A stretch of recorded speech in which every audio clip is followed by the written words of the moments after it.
Hola a todos, soy Francisco Córdoba Otálora y este es Análisis con Pacho, el programa semanal en donde te explico un tema en varios segmentos.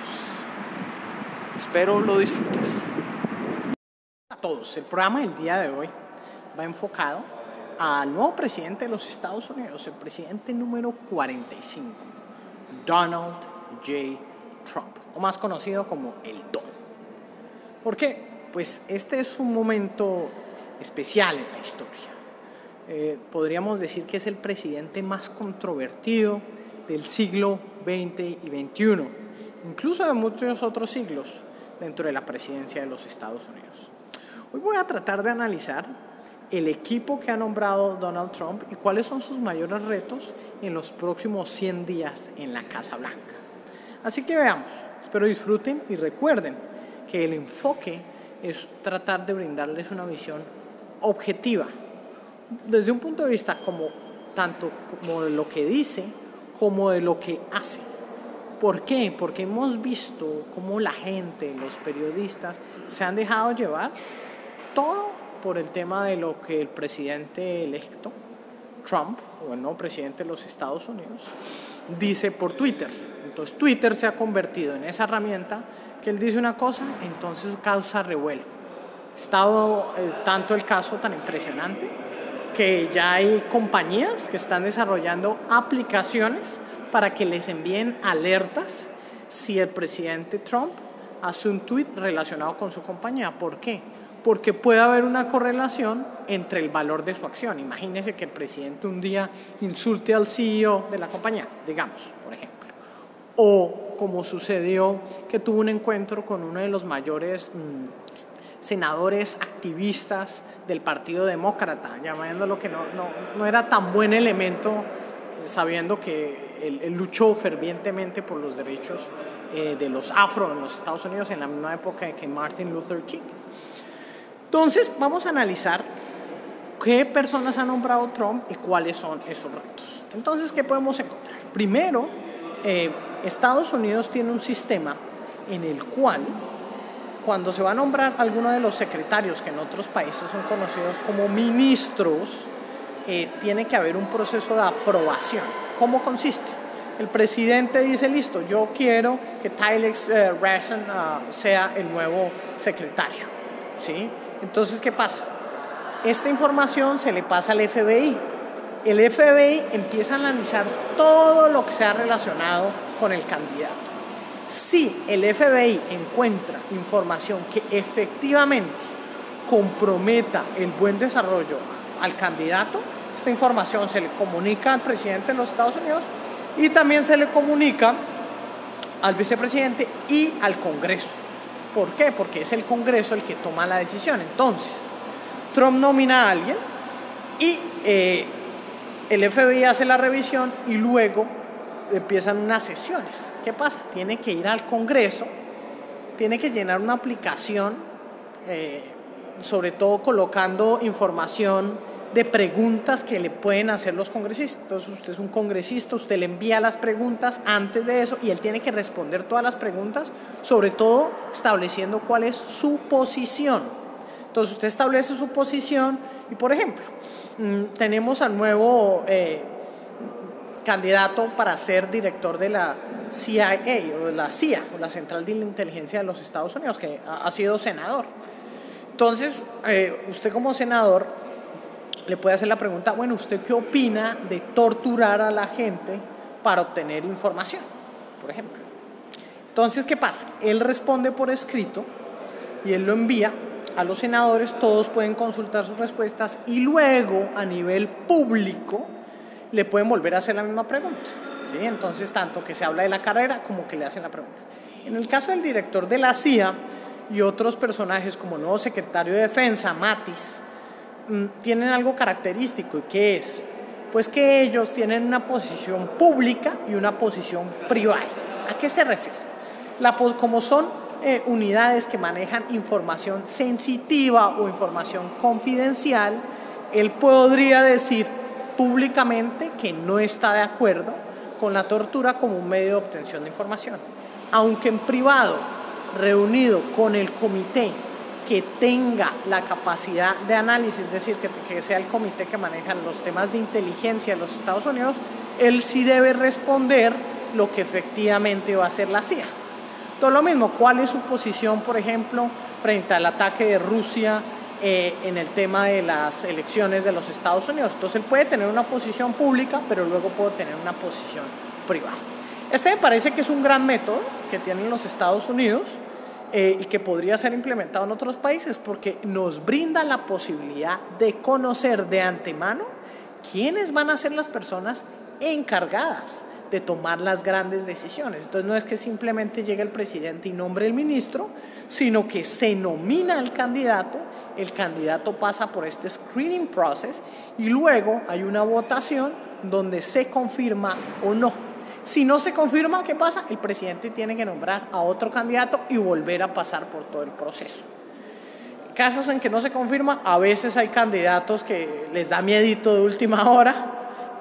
Hay otros candidatos que se les encuentran cosas un poco negras en su hoja de vida, o hay otros candidatos que efectivamente el Congreso no los quiere aprobar, ya sea porque no quieren poner esa ficha estratégica del presidente o porque simplemente no les cae bien para sus propios intereses políticos. Entonces, de esta manera es que el proceso de los Estados Unidos maneja el tema de nombrar a las personas claves dentro del gobierno. 3 nombres claves. Primero, Mattis, que va a ser el nuevo secretario de Defensa, que es un ex general de gran experiencia, retirado, y que por primera vez en los últimos 80 años se va a nombrar a alguien en esta posición después de tan solo pocos años de haber sido retirado. Mattis es un personaje controversial porque muchas veces atacó las políticas que tenía Obama en el tema de las invasiones a Afganistán y ahorita el tema de cómo se está manejando a Siria. Incluso Mattis es ese tipo de general que dice que no necesariamente para ganar algo se tiene que entrar a una guerra, ¿sí? Entonces podríamos decir que el nuevo secretario de Defensa de los Estados Unidos, aunque tiene gran experiencia militar, no es un guerrerista.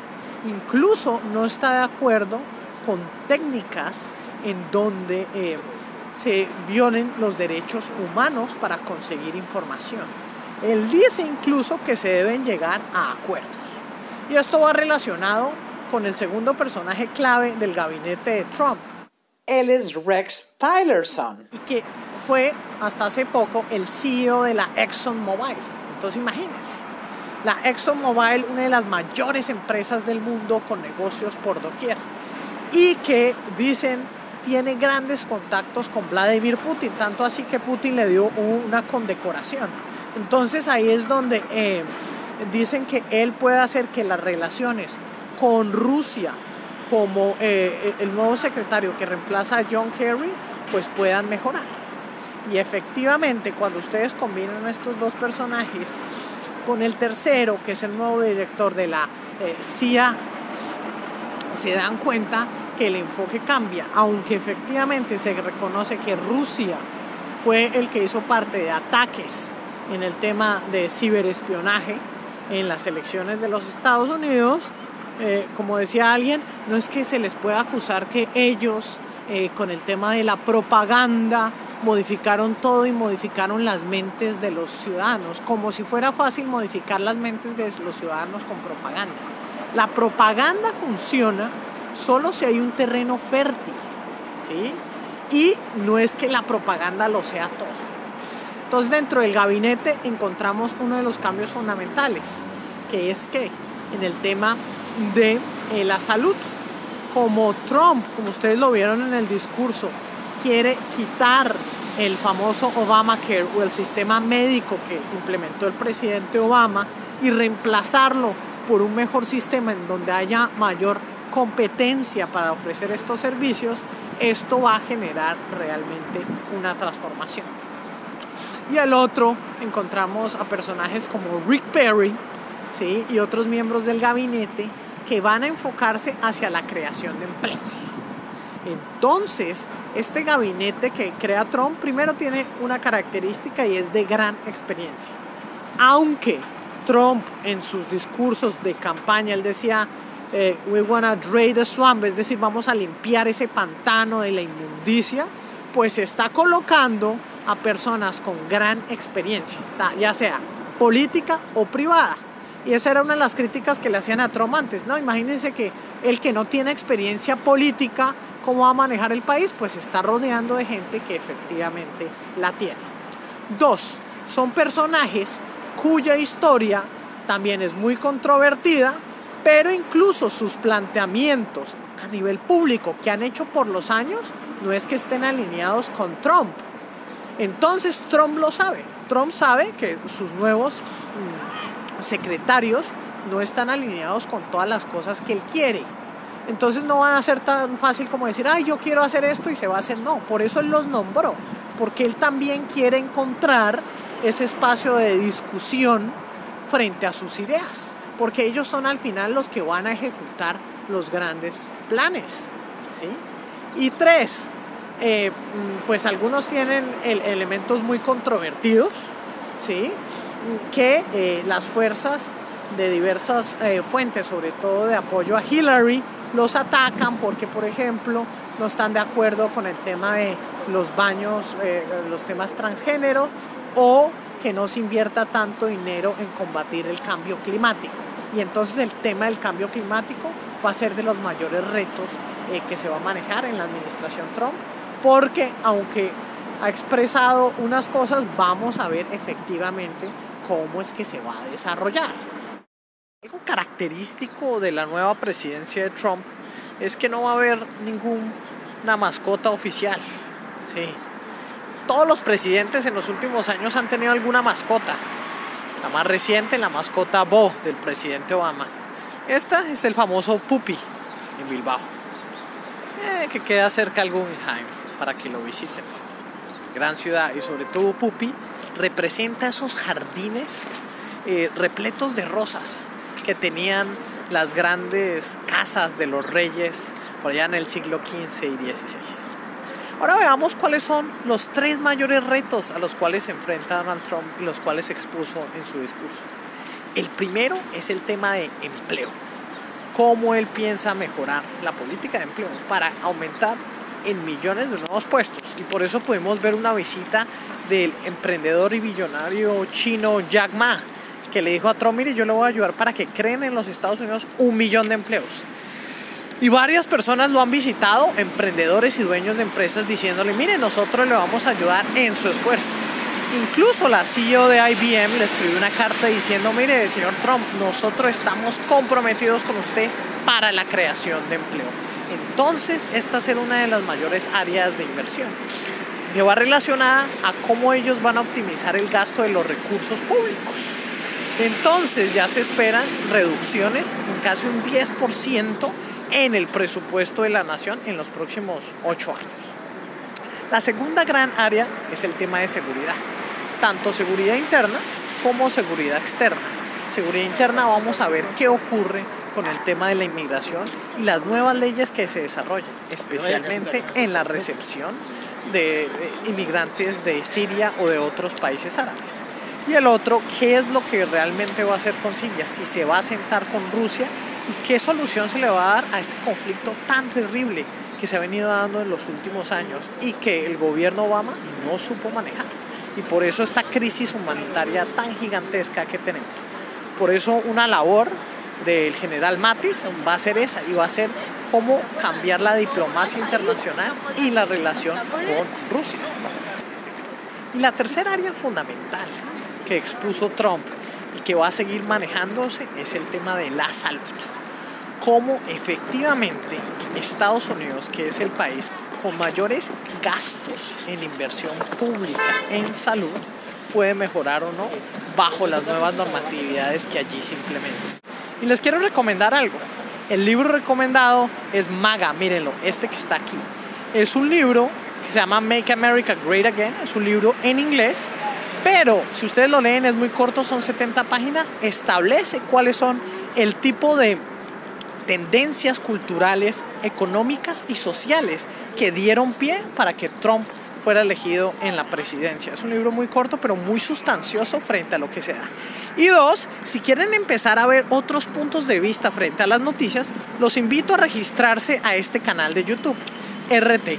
RT significa Russian Today. Y sí, efectivamente, es un canal del gobierno de Rusia. Está en inglés y en español.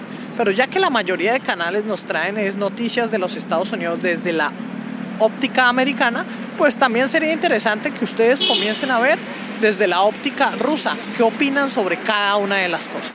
Entonces, bajo estas tres áreas es que Trump va a manejar su gobierno. Obviamente existen otras más que nosotros iremos explorando, pero estos son los grandes pilares y por eso lo llama de Make America Great Again. Se ha rodeado de personas de alta capacidad, de experiencia y bueno, hay algunos puestos que como las subsecretarías o subministerios que todavía no se han llenado y por eso, por ejemplo, no sabemos qué va a pasar con Latinoamérica y los manejos que allí se dan.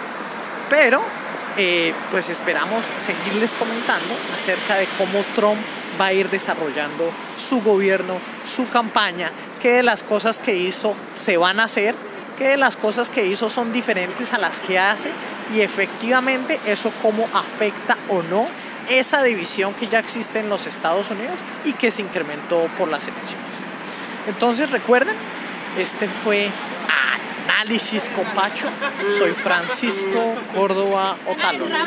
Y miren, llegando en momentos en donde la gente celebra la vida misma. En la piel del comentario desde Bilbao, cerca Pupi. Mañana no lo sabemos.